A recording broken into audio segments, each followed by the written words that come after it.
In the summer of 1940, the streets of Dunkirk were littered with wreckage, the English Channel slick with oil and fear. Across the water, Britain had escaped total ruin by the skin of her teeth. But what the soldiers brought back with them, those who survived, was not just the horror of retreat, but the echo of tank tracks. German Panzers had moved like wolves across Europe, fast, vicious, near invincible. The British Army had nothing in its infantry arsenal that could stop them.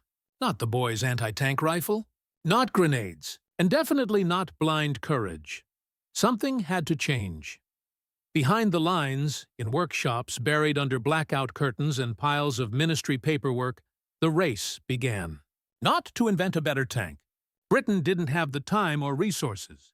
No, this was a race to give the ordinary soldier a way to kill a tank before it killed him. It wasn't glorious, it wasn't elegant, and it wasn't even reliable half the time. But it worked. It was called the PIAT, the projector. Infantry, anti-tank, was unlike anything the Army had fielded before. It had no trigger like a rifle, no barrel like a gun.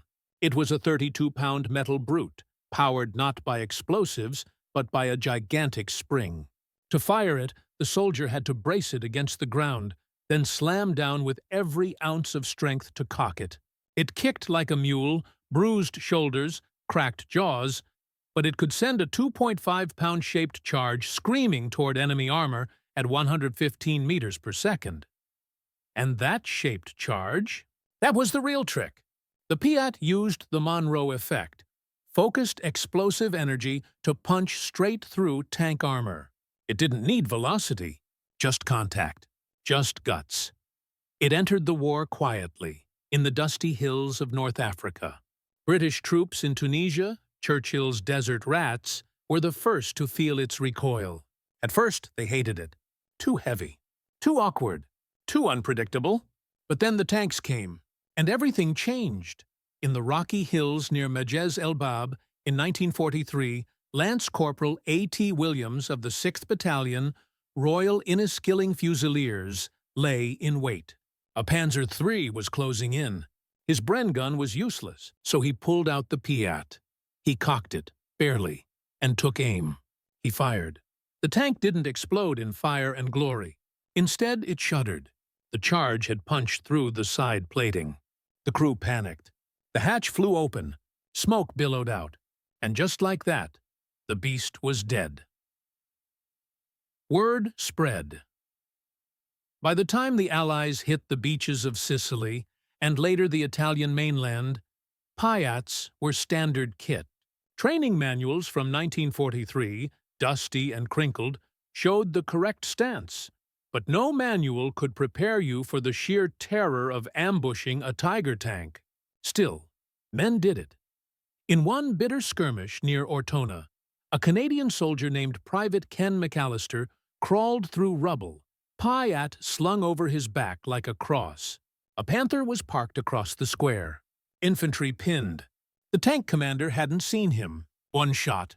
Boom. The turret rang like a bell. The tank didn't burn, but it backed away fast. In war, that was victory. Then came Normandy. Operation Epsom. June 1944. Rain turned the fields into soup. The hedgerows, those thick, twisted, ancient green walls, became fortresses. German tanks patrolled the lanes, their long 75mm guns peeking out like hunters sniffing prey. British infantry moved in squads, praying for air support, knowing it wouldn't always come.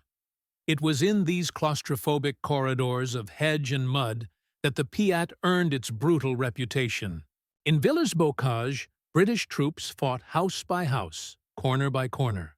One sergeant from the 1st Battalion, Dorset Regiment, his name lost to time, recorded in his field notes, "We saw the Tiger coming. It crushed a stone wall like it was paper. We had one PIAT. We hid in a barn. I told the lads not to breathe. When it rolled past, I fired. God, it kicked like hell, but it hit. Right under the turret. The thing stopped. Not dead, but blind. That was enough."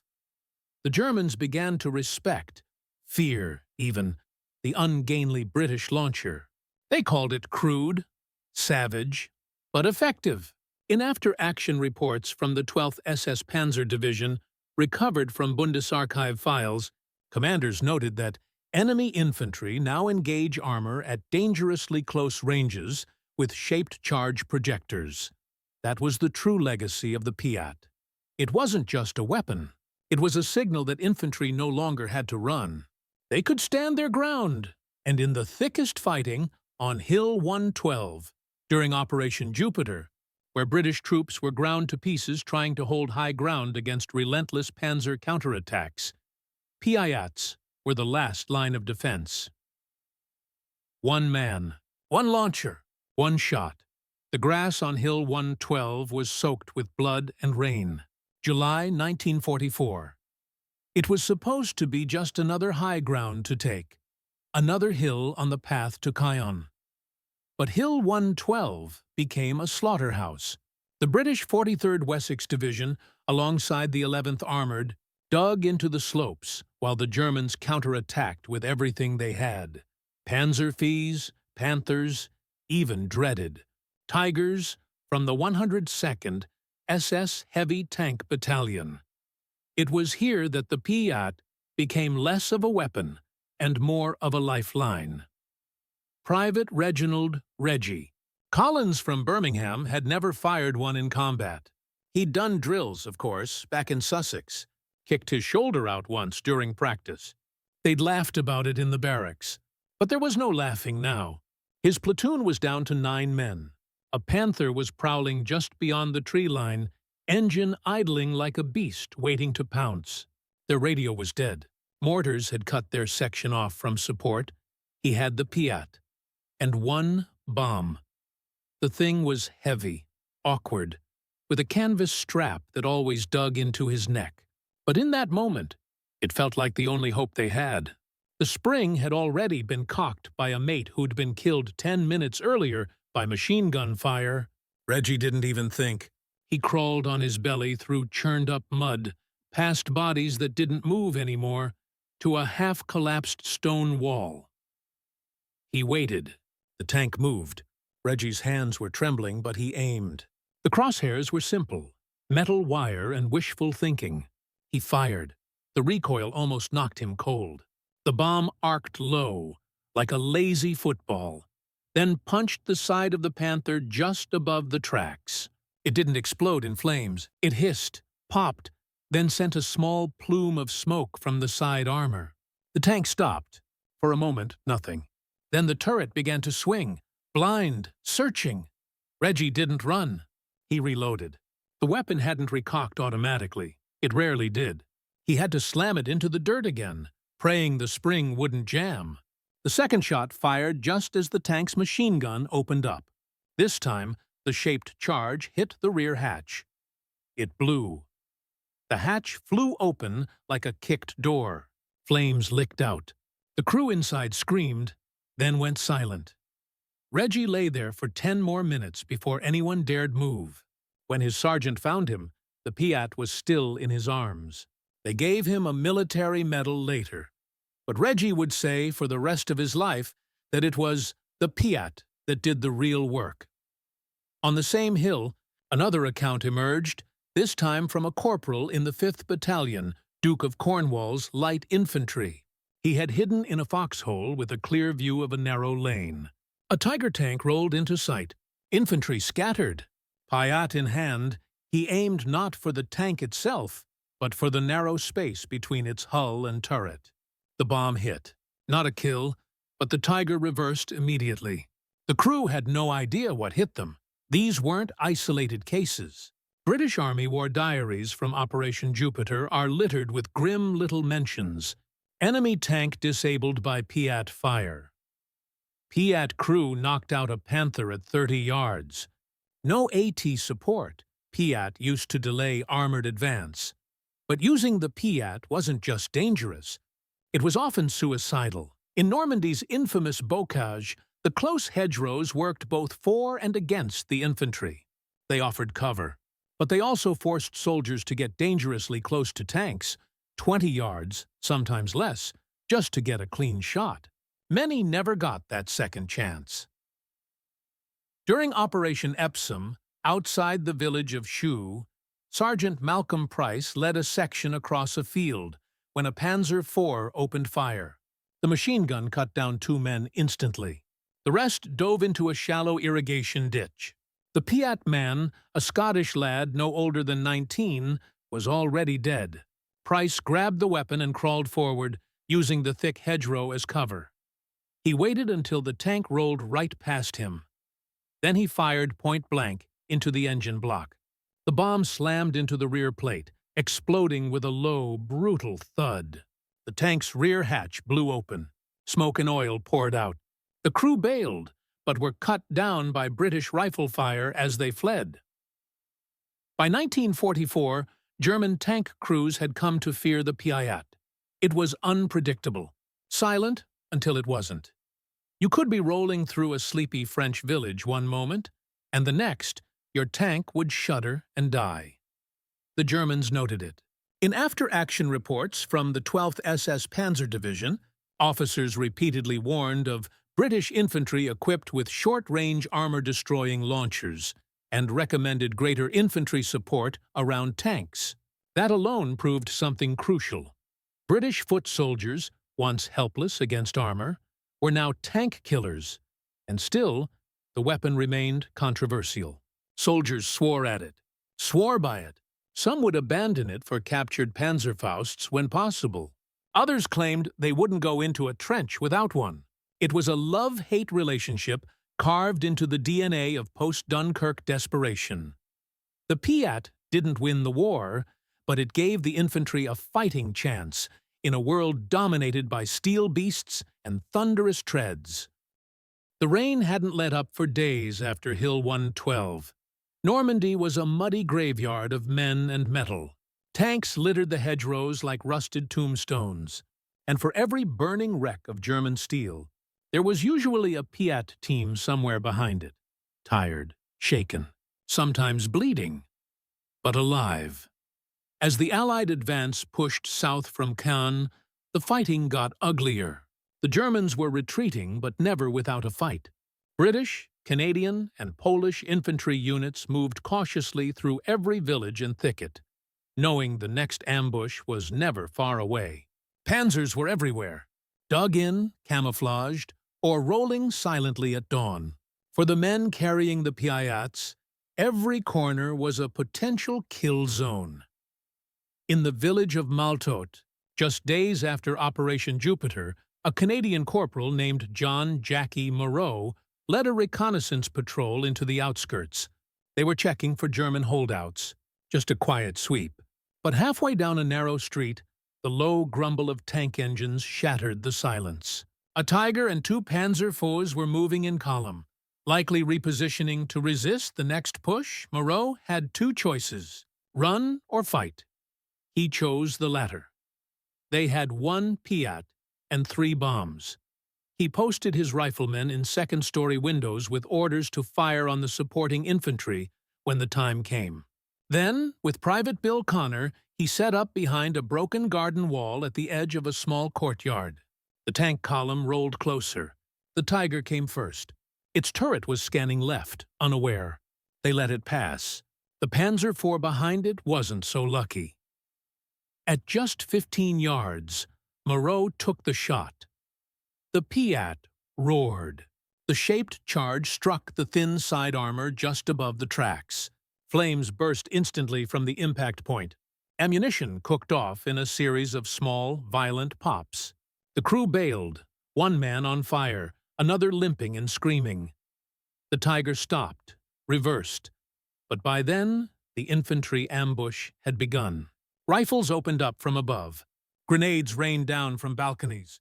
The Germans were forced into retreat, but not before Moreau used the second bomb to take a shot at the Tiger's rear. It glanced off, but scared them enough to force a full withdrawal. When the dust settled, the courtyard stank of petrol and cordite. The PIAT was steaming from rainwater and spent energy. A week later, during Operation Bluecoat, more stories emerged, almost too brutal to believe. In one case, a British sapper unit found themselves ambushed by a panther hidden beneath camouflage netting. A sergeant, whose name never made it into the records, charged the tank alone with a PIAT, crawling through a ditch filled with sewage and runoff. He reached the edge of the tank's field of vision, fired once, directly into the lower glacis plate. It didn't destroy the Panther, but it jammed the turret traverse. The crew panicked. Infantry rushed in with grenades. It was teamwork, but none of it possible without that single PIAT strike. By August, British troops had begun developing new tactics around the PIAT. Squads designated a PIAT pair, 2 men assigned to the launcher, while the rest supported with suppressive fire or smoke cover. These weren't official orders.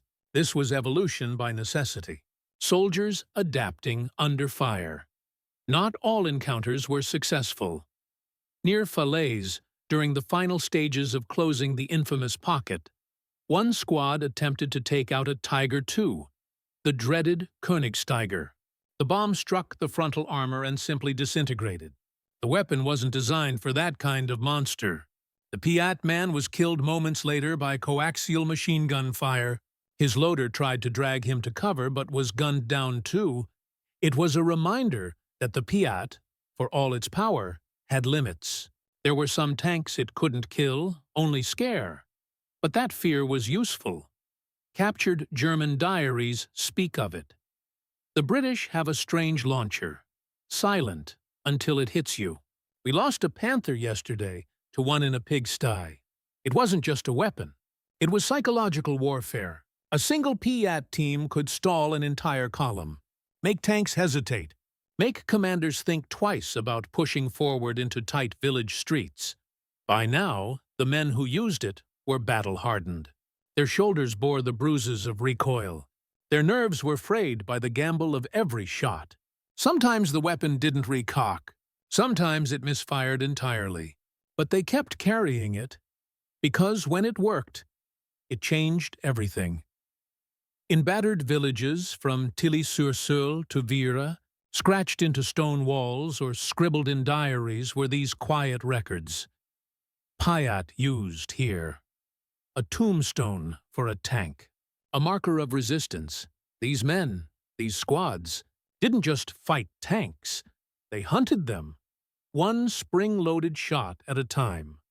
The fields outside Falaise were littered with burnt-out wrecks. German trucks, half-tracks, tanks, even the occasional smashed artillery gun.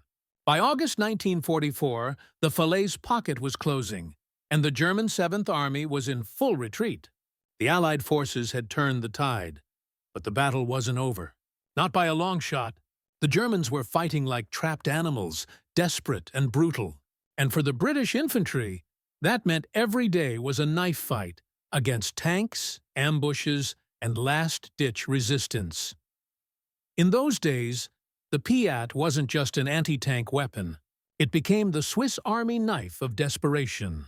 It was used against bunkers, machine gun nests, even to punch holes in walls for assaults. If you could aim it and you could carry it, you could make a statement, loud and deadly. Sergeant Louis Tanner of the Royal Welsh Fusiliers had seen the worst of it. In a tiny village outside Troon, he and his section were ordered to hold a crossroads where retreating Germans were likely to pass through. They had a PIAT, 3 bombs, and a clear view of the lane. They dug in and waited. At dawn, the sound came, a familiar grinding clatter of treads on broken roads. A lone Panzer IV rolled into view, engine coughing smoke. It had no infantry cover, likely trying to make it out before encirclement. The British held their breath. Tanner didn't hesitate.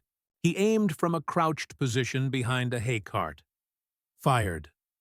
The bomb struck just beneath the turret ring, one of the weakest points. The blast blew the commander's hatch off. The crew tried to escape, but rifle fire from the section cut them down. The tank stopped mid-road, smoke pouring out, effectively blocking the path. They'd turned the entire crossroads into a choke point with one shot. 2 hours later, a convoy of German vehicles rolled into that bottleneck, only to be caught in a perfect ambush, all because of one well-placed PIAT round. But it wasn't always clean. it never really was. A week after that, in the ruins of the French town of Aunay-sur-Odon, Corporal Alan Greaves and his unit were clearing houses when a Tiger tank appeared, seemingly out of nowhere. No one had heard it. The engine had gone quiet as it crept down a side alley. Suddenly, cannon fire tore through a wall 2 houses down, burying 1 man alive. Greaves had the PIAT. No time to aim. No time to think. He fired from a window, too high. The bomb exploded against the turret but failed to penetrate. The tank returned fire instantly. The house shook, and Greaves was thrown against the far wall. Half-conscious, he tried to reload, but the weapon wouldn't cock. He had to throw his full body weight onto it while lying half-buried in rubble. The second shot hit the tank's tracks. That at least worked. The Tiger couldn't move anymore. British sappers moved in with sticky bombs to finish the job. Greaves survived, but barely.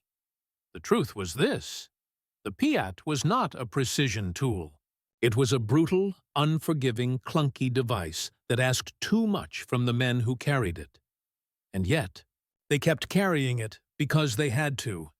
After Normandy, the fighting moved east, through Belgium, then Holland. Operation Market Garden brought new challenges: bridges, canals, and narrow streets ideal for ambushes, but dangerous for infantry. German armor was now desperate, reckless, and still deadly. In Arnhem, during the ill-fated push to secure the Rhine Bridge, British paratroopers, lightly armed and surrounded, used PIATs to devastating effect. Lieutenant John Greyburn, later posthumously awarded the Victoria Cross, led a team that used the PIAT to stop a German assault near the bridge. They had no heavy support, no tanks, just rifles, grenades, and 2 PIATs. When a German half-track approached with infantry riding on top, Greyburn ordered his man to fire. One shot sent the vehicle rolling onto its side, flames trailing behind. The Germans scattered.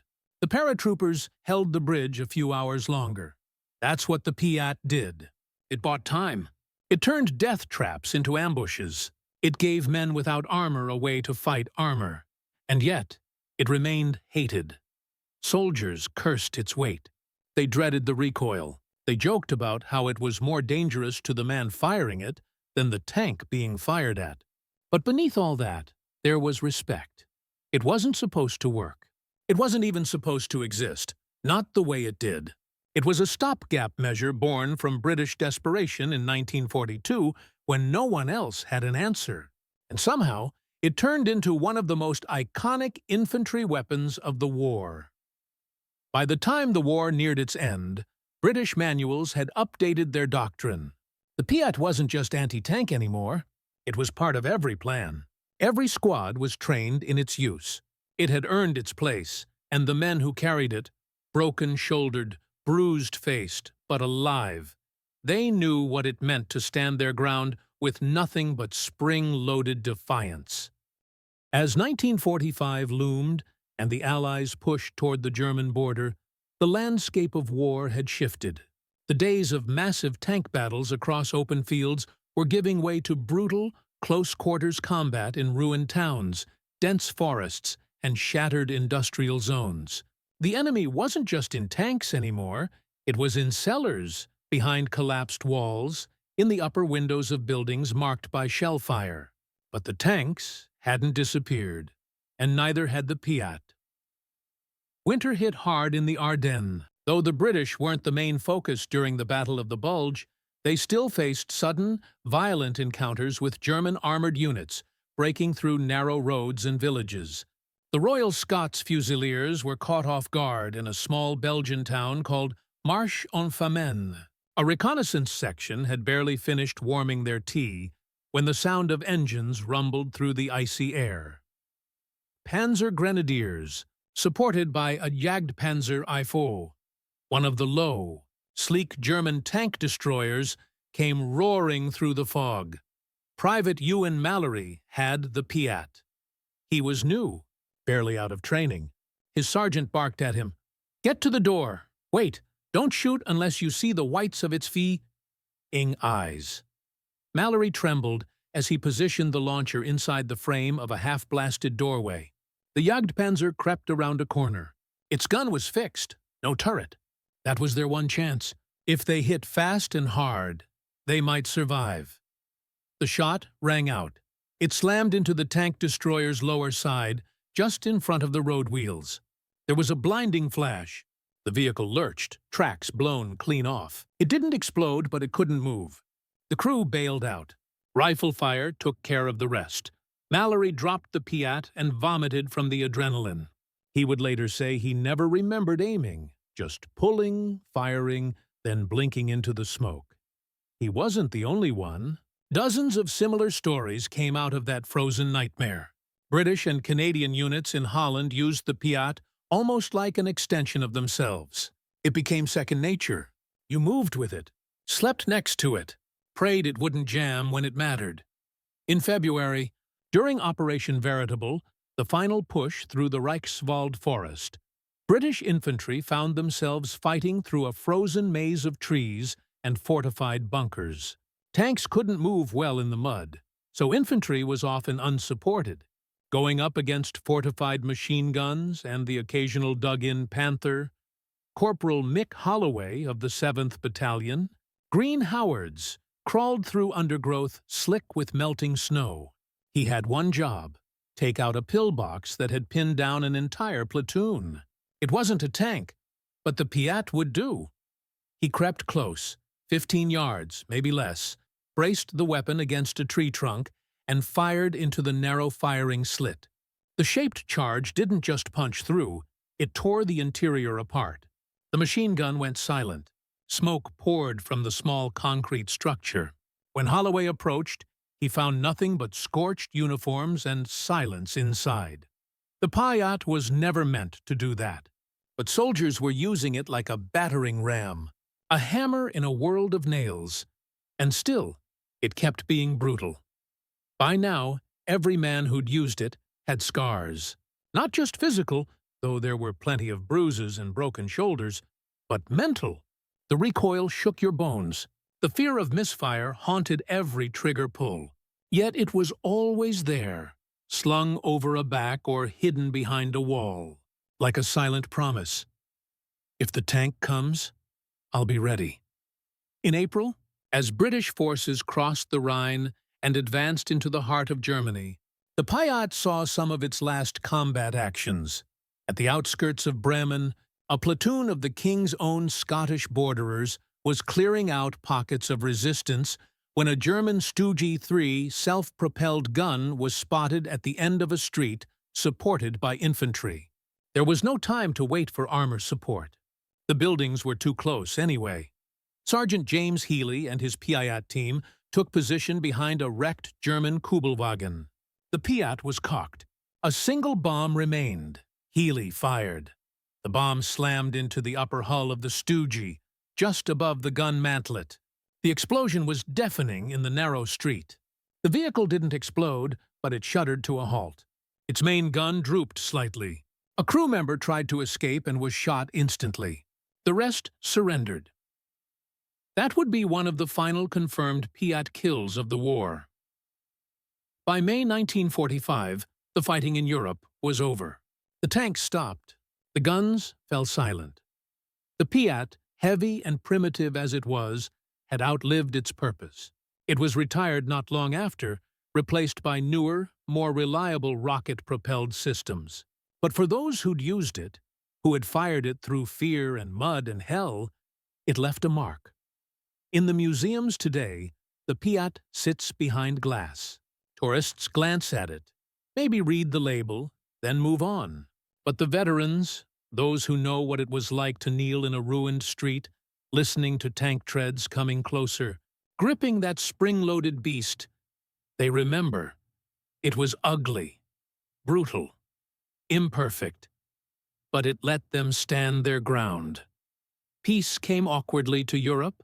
Cities were silent, bombed-out skeletons of their former lives. Rivers ran muddy with ashes and broken bridges. The same men who'd once waited in hedgerows with PIATs now walked through German towns surrounded by surrendered soldiers, hollow-eyed civilians, and the eerie stillness that follows catastrophe. But for many infantrymen, especially those who had relied on the PIAT, the war didn't end with a celebration. It ended with pain in the shoulders, ringing in the ears, and memories they wouldn't talk about for decades. Take Sergeant William Cross, for example, a Yorkshireman who had carried a PIAT across 3 countries. He had used it in Sicily, in Normandy, in Belgium, and finally in the Ruhr. His war ended on a quiet road in northern Germany, standing next to a wrecked Panther that still smoked faintly from the last ambush his unit had laid. He looked at the weapon slung over his back and said to his corporal, "You think they'll let me take it home?" They didn't. In fact, after VE Day, the PIAT was quickly phased out. Its design was too outdated. Newer weapons like the American bazooka and the British Energa rifle grenade were easier to use, lighter, and didn't require a wrestler's strength to cock. Military analysts labeled the PIAT as a crude interim solution, a tool of necessity, not innovation, but the men who had fought with it knew better. The war diaries, preserved in the National Archives, tell their stories not through flowery words but short, clipped entries written by tired officers. PIAT team neutralized 1 Tiger.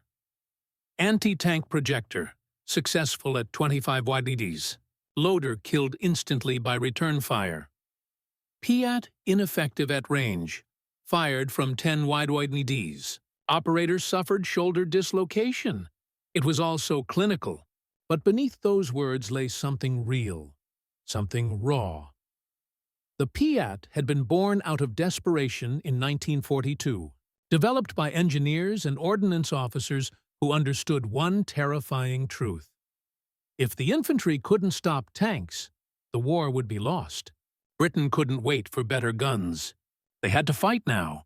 And so they gave the common soldier the unlikeliest of weapons, a massive spring, a heavy bomb, no propellant, no backblast, just a punch of physics and faith.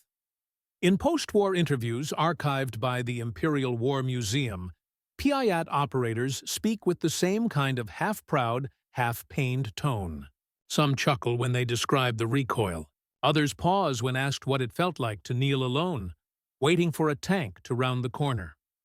One Canadian veteran, Harold Green, said this: "You didn't fire it because you wanted to be a hero.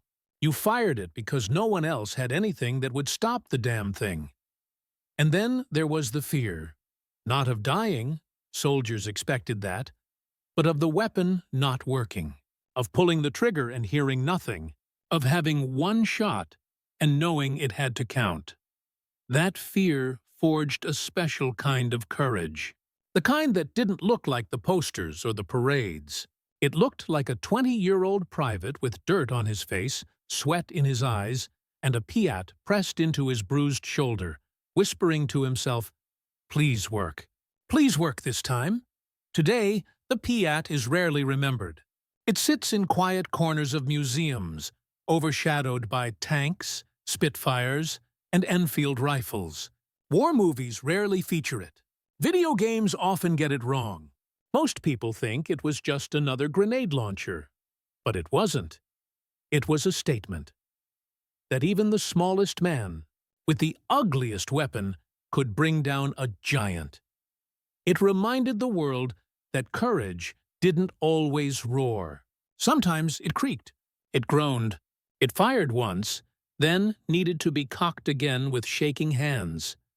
But it stood its ground. And that, perhaps, is what mattered most.